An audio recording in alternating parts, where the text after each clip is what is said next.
मराठा समाजाचा मागासलेपण तपासण्यासाठी निवृत्त न्यायमूर्ती सुनील शुक्रे यांच्या अध्यक्षतेखालील राज्य मागासवर्ग आयोगाचा अहवाल मुख्यमंत्री एकनाथ शिंदे यांना सादर करण्यात आला। पण राज्य मागासवर्ग आयोगाचे माजी सदस्य चंद्रलाल मेश्राम यांनी राज्य सरकारसह मागासवर्ग आयोगावर गंभीर आरोप केलेत। अहवालावर सही करणार नसल्यानेच आपली हकालपट्टी झाली असा दावा त्यांनी केलेला आहे। पाहूयात या संदर्भातला हा खास रिपोर्ट। राज्य सरकारकडून मराठा समाजाची फसवणूक।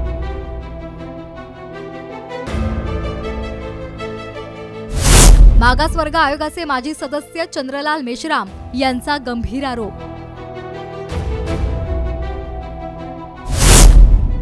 अहवालावर सही करणार नाही म्हणून हकालपट्टी, मेश्राम यांचा दावा।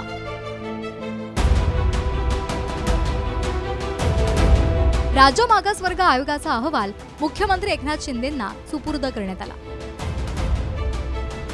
पण मागासवर्ग आयोगाचे माजी सदस्य चंद्रलाल मेश्राम यांनी यावरून स्फोटक दावे केलेत।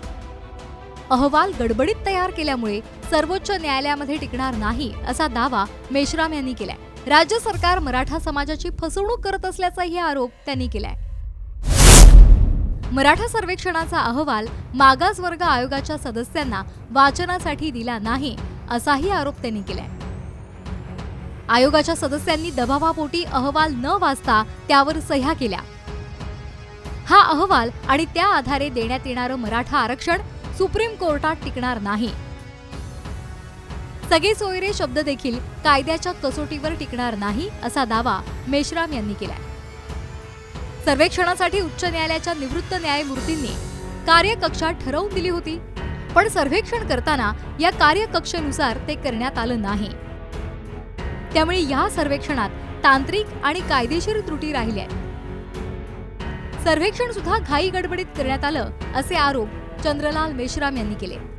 आणि सर्वेच्या कार्यपद्धतीमध्ये सर्व दोषपूर्ण झाल्यामुळे मला वाटते मेरिटवर हा अहवाल तयार झालेला नाही आणि त्यामुळे हा अहवाल सुप्रीम हायकोर्टात टिकेल की नाही याबद्दल शंका आहे। कारण यापुढे टिकलेलं आहे ते कसं टिकवायचं ते जाणतायत ते, परंतु सुप्रीम कोर्टात टिकेल या बाबतीत माझी शंका आहे। शुक्रे आयोगातले जे सदस्य मेश्राम, जस्टिस मेश्राम त्यांनी हा आक्षेप घेणं हे तेवढंच त्याला शंकेला वाव देते आहे। त्यामुळे म्हणून आम्ही सांगतो की सरकारने विधानसभेत याच्यावरची चर्चा करावी, ही भूमिका आमची आहे। नुकतंच मेश्राम यांना आयोगाच्या सदस्यपदावरून हटवण्यात आलं। मराठा सर्वेक्षणाचा अहवाल सादर होण्याच्या एक दिवस आधी अहवालावर मी सही करणार नाही अशी असहमती दर्शवली। यामुळेच मला कोणतंही कारण न देता सदस्यपदावरून हटवल्याचा दावा मेश्राम यांनी केलाय। ही शासनाचे नोटिफिकेशन आहे आणि या शासनाच्या नोटिफिकेशनमध्ये कोणतंही कारण न दर्शवता तुम्ही शासनाच्या मते या पदावर राहण्यास पात्र नाही असं ठरवण्यात आलेलं आहे। मराठा समाजाचा मागासलेपण तपासण्यासाठी निवृत्त न्यायमूर्ती सुनील शुक्रे यांच्या अध्यक्षतेखालील राज्य मागासवर्ग आयोगाचा अहवाल शुक्रवारी मुख्यमंत्री एकनाथ शिंदे यांना सादर करण्यात आला। त्यावर येत्या विधिमंडळाच्या विशेष अधिवेशनात चर्चा करून मराठा समाजाला 10% आरक्षण देण्याबाबतचा कायदा करण्यात येणार असल्याचं समजतंय।